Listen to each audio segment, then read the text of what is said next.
This project is basically connecting two very important cities of Bhutan. One is Gelephu. This is being developed as a mindfulness city. And second is Samtse, which is an industrial city. The two projects will take off from the network of Indian Railways at Kokrajhar and Banarhat. The investment which is envisaged at this point of time is about 4,033 crore rupees, and the total length is about 90 kilometers, to be precise. 89 kilometers of railway network will be created. India is the largest trading partner of Bhutan, and most of the EXIM trade of Bhutan is done through Indian ports.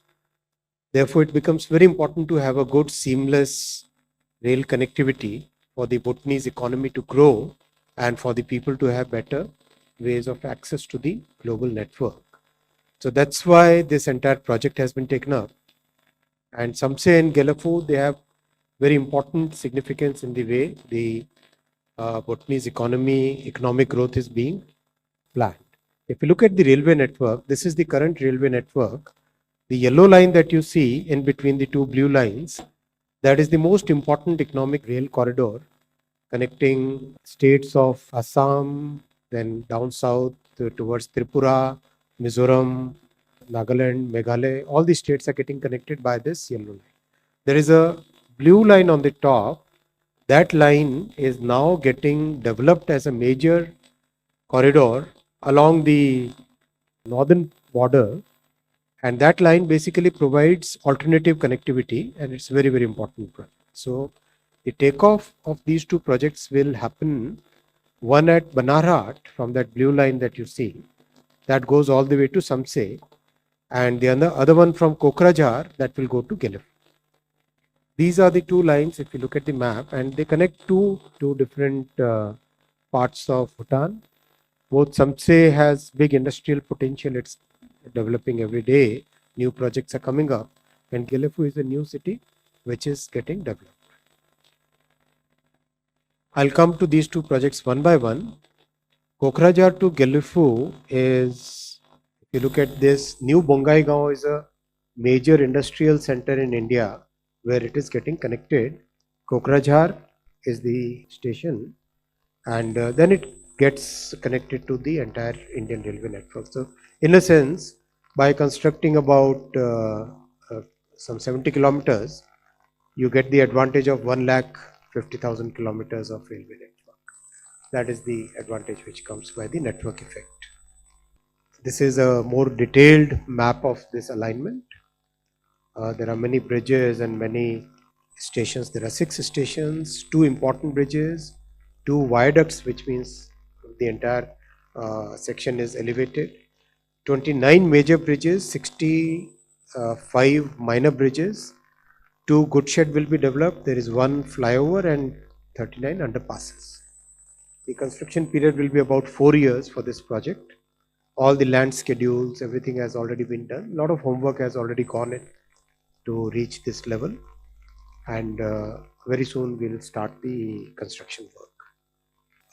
Basically, this will provide a lot of economic benefits to the people, both in terms of tourism, in terms of industrial growth, in terms of people-to-people movement, goods movement. Practically every benefit that railway brings will happen with this. The second project is taking off from that upper line that you were seeing. Banarhat to Samtse is the second line. Again, it's a very important project because this connects the industrial city of Samtse. This is a more detailed map of this alignment. On the existing railway line, we'll also have 2 small cord lines so that the movement can happen on both sides of the train seamlessly.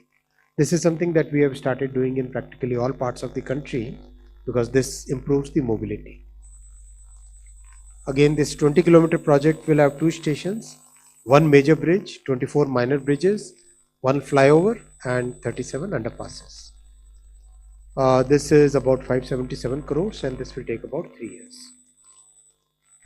Huge benefit to the people of Bhutan. The entire area will get connected and lots of goods movement which takes days today will start happening in few hours. We have seen in Mizoram, it used to take 4 or 5 days for a cement truck or a steel or any other goods truck to reach the capital Aizawl. Now that's happening in a few hours. So that kind of benefit will come. Just like in case of Srinagar, we have seen that the time for goods shrinks from days to hours. So that is the benefit which will happen for Samtse as well as Gelephu. This is one of the promises we had made, and we are delivering on this promise. Basically, in Banarhat-Samtse, Bhutanese side is about 2.13 kilometers. Indian side is about 17.42 kilometers, to be precise. In case of Gelephu, Bhutanese side is 2.39 kilometers. Indian side is 66.66 kilometers. Time taken will be, Samtse will be 3 years and Gelephu will be 4 years. Both goods and passengers will be using these two lines. This line will also have most advanced signaling systems that we are implementing everywhere in the country, and this will be designed for running Vande Bharat trains. So this will be basically modern trains will be run fully electrified, and the curves and all those things will be, all the technical parameters will be designed as per the Vande Bharat requirements. A lot of economic benefit as we explained, but I'll still pass on to Foreign Secretary for the strategic importance of these two projects. The environmental issues have been very carefully considered. A lot of studies have happened over the past few years. Each and every parameter has been very, very carefully studied, especially because entire northeastern region that we have seen the kind of issues that we face day in and day out. So over a period of last few decades, our work in northeastern states has given us that capability to understand the environmental issues and plan accordingly. That is one. Each and every part has been considered and very proper design has happened considering the environmental issues, especially climate resilience. For example, flow of water, have sufficient number of underpasses, make sure that elephants can pass under the railway tracks. All those things have been considered while designing this. Second, this entire investment is done by Indian side, and most of the part of the railway network which is within the Indian territory, that is part of the Indian railway network, and the part which is within Bhutan, there is a kind of arrangement between India and Bhutan where the investment is being made by India. The technology is all Indian. Coaches will be made in India, and it's basically well established technology which we are going to use here. The security arrangement will be done in consultation with the operational requirements of both the countries. We will try to have as many people as possible to from Bhutan side to be trained in railway operations so that they also become part of the entire network, the way we have done in case of Nepal also.